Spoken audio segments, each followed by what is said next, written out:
देगलूर शहरातील संस्कृती digital English school येथे पत्रकार दिन साजरा करण्यात आला। देगलूरचे गट शिक्षण अधिकारी तोटावर सर यांनी आचार्य बाळशास्त्री जांभेकर यांच्या प्रतिमेला पुष्पहार अर्पण केले व दीप प्रज्वलन केले। त्यावेळी देगलूर शहरातील व तालुक्यातील अनेक पत्रकार बांधव तसेच संपादक व विविध पत्रकार संघटनांचे अध्यक्ष उपाध्यक्ष तसेच सर्व पदाधिकारी यांचा पत्रकार दिनानिमित्त संस्कृती डिजिटल इंग्लिश स्कूल देगलूरचे संस्थापक बोडके सर यांच्या हस्ते सत्कार करण्यात आला।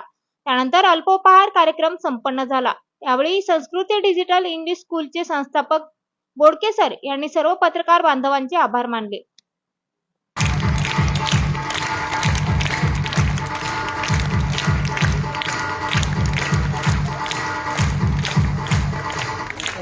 यानंतर लोकमत